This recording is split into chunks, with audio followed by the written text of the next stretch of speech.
కొంచెం ఎక్కడో సంచాలకుగా అంతే డిసిజన్ వచ్చింది భయ్య నాకైతే పాపం. ఎందుకంటే సుమన్ శెట్టి గారు జెన్యూన్ ప్లేయర్, ఆయన దగ్గర ఒక గేమ్ ఆడింది, ఇంకొకటి మన ఇంకెవరు ఏమంటారు ఇంకో పర్సన్ ఉన్నారు కదా రాము రాథోడ్, ఆ పర్సన్ దగ్గర ఇంకో గేమ్ ఆడింది అమ్మాయి. ఎందుకంటే సేమ్ సంజన అండ్ ఫ్లోయిడర్స్ అని అటాక్ చేయడానికి వెళ్తే ఇలా అన్నారు ఊరికే సుమన్ శెట్టి గారు.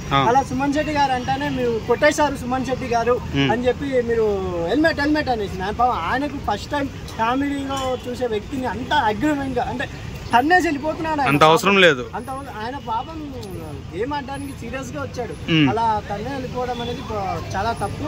అదే నువ్వు సిన్సియర్ గా గేమ్ అంటే సంచాలకుగా రాము రాథోడ్ కూడా ఇలాగే అన్నాడు సంజన కూడా అగ్రిమెంట్ చేసి ఒకరికెలా చేయకూడదు, ఆయన కూడా కొట్టాడు అంటే లేదు లేదు దాని ఆ డిసిజన్ వల్ల ఈ రోజు రాము రాథోడ్ ఓనర్ అయ్యి కూర్చున్నాడు. అంటే జస్ట్ అతను ఏమి అగ్రిమెంట్ చేయలేదు, సైలెంట్ గా సంచాలక్ చెప్పినట్టు ఉన్నాడు కాబట్టి సంచాలక్ వల్ల రాము రాథోడ్ గేమ్ లో గెలిచాడని నా అభిప్రాయం. ఇంకా మన రీతు చౌదరి అయితే మహానటిలా అయిపోయింది. నిన్న ఆమె యాక్షన్ ఓవర్ యాక్షన్ అసలు చూడలేకపోయాం భయ్య. నిన్న ఇండియా మ్యాచ్ వస్తున్నా కూడా మేము బిగ్ బాస్ అంత ఇంట్రెస్ట్ గా చూసాము అంటే కంటెంట్ ఉంటుందని. రీతు చౌదరి అలా చేసేసరికి ఛానల్ మాట్లాడుతుంది భయ్య. సో రీతు చౌదరి పవన్ ఇద్దరితో నాటకాలు ఆడుతుంది. అది కాకుండా ఈ రోజు పాపం డెమో పవన్ ని క్యాప్టెన్షిప్ చేసి ఇమాన్యుల్ ని చాలా దెబ్బతీసింది. ఇమాన్యుల్ పాపం ఆయన చాలా ఫీల్ అయిపోతున్నాడు, ఏడుస్తున్నాడు, ఏంటి ఇలా చేసి ఇలా నమ్మక ద్రోహం చేసినట్టు చేస్తున్నాను.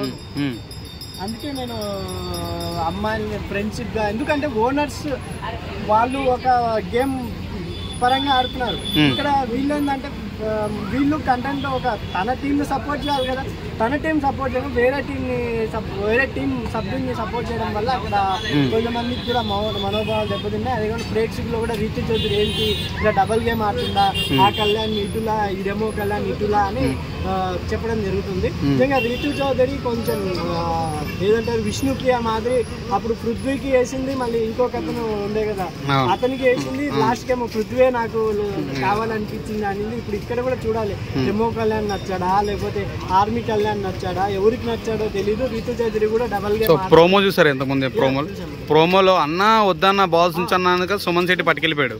నా అన్న అన్న సరే కూడా అవుతలే కదా సుమన్ శెట్టి. రీతు చౌదరి అంత ఇరిటేట్ చేస్తుందా? చేస్తున్నారు ఆయన్ని పాపం. ఆయన సైలెంట్ గా గేమ్ ఆడుతుంటే ఊరికే ఇలా కూడా అనకపోతే ఇంకా బాల్స్ పట్టుకోరా చిన్నపిల్లల మాదిరి. అది ఆమె అంత సంచాలక్, అందుకే బ్లైండ్ సంచాలక్ కూడా నెగిటివ్ ట్రోల్ చేస్తున్నారు. పంపించండి రా బాబు ఫస్ట్ ప్రియాని అని చెప్తున్నారు. ప్రియా అండ్ ఇంకో ఎవరు మర్యాద మనీష్ ఆయన వాళ్ళిద్దరిలో ఎవరో ఒకరు కంపల్సరీ వీక్ వెళ్ళిపోతారు భయ్య. ఇప్పుడు నాగార్జున గారు వస్తున్నారు కాబట్టి ఈ రోజు ఎపిసోడ్ లో చూడాలి సుమన్ శెట్టి గారికి న్యాయం జరిగిందా అన్యాయం జరిగిందా. ఎందుకంటే సంజన గారు కూడా ఎడిటింగ్ చేశారు. ఓన్లీ సుమన్ శెట్టి వర్సెస్ సంజన శెట్టిగా గేమ్ మారబోతుందా అనిపిస్తుంది నాకు. ఎందుకంటే అంతమందిని వెళ్ళి గెలకకుండా ఓన్లీ సుమన్ శెట్టి గారి దగ్గరికే వెళ్ళి సంజన ఆ బాల్స్ తీయడము ఆయన ఏడిపించడం జరిగింది. కాబట్టి నిజంగా సుమన్ శెట్టి గారు రాబోయే రోజుల్లో ఇంకా సీరియస్ గా గేమ్ ఆడతారని అనిపిస్తుంది. మీ పాయింట్ ఆఫ్ వ్యూ ఈ రోజు ఎవరు వెళ్ళిపోతారు బయటికి? ఈ రోజు మేబీ సండే అనుకుంటా, ఈ రోజు తెలుస్తుంది. మర్యాద మనీష్ వెళ్ళిపోతాడేమో అనిపిస్తుంది. థ్యాంక్స్ అన్న.